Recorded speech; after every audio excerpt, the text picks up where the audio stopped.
माता की जय। जय हिंद।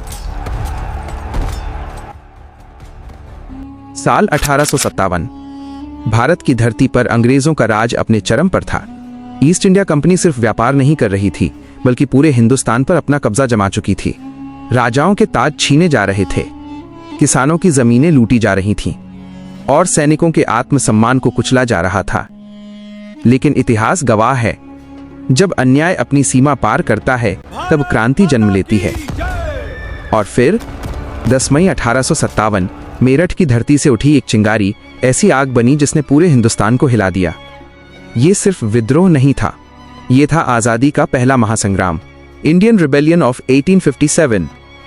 1600 में ईस्ट इंडिया कंपनी भारत आई। शुरुआत व्यापार से हुई, लेकिन धीरे धीरे अंग्रेजों ने भारतीय रियासतों को अपने शिकंजे में लेना शुरू कर दिया। बैटल ऑफ प्लासी के बाद अंग्रेजों की ताकत तेजी से बढ़ी और फिर भारत की किस्मत बदलने लगी।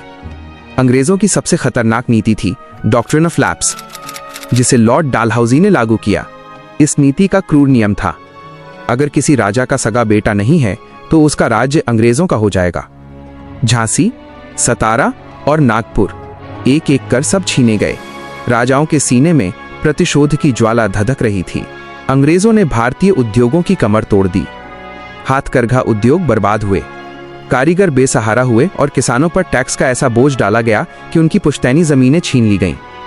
गरीबी बढ़ने लगी और उसके साथ बढ़ने लगी नफरत। भारतीयों के मन में डर बैठ गया कि अंग्रेज उनका धर्म बदलना चाहते हैं। पुरानी परंपराओं में हस्तक्षेप और नई शिक्षा व्यवस्था ने आग में घी का काम किया। हिंदू और मुस्लिम दोनों के सब्र का बांध टूट रहा था। भारतीय सैनिक अंग्रेजों के लिए खून बहाते थे, लेकिन बदले में क्या मिलता था?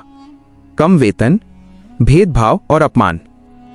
और फिर आया वो कारण जिसने बारूद में आग लगा दी।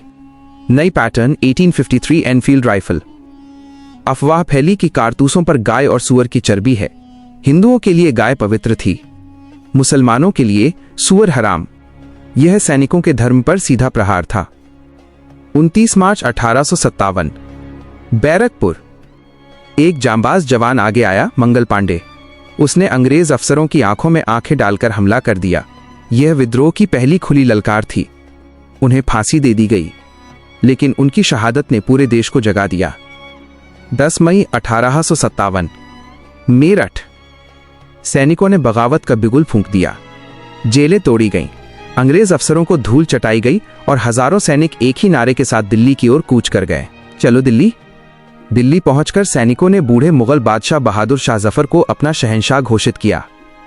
अब यह सिर्फ एक बगावत नहीं थी, यह एक राष्ट्रीय आंदोलन बन चुका था। क्रांति की आग जंगल की आग की तरह फैल गई।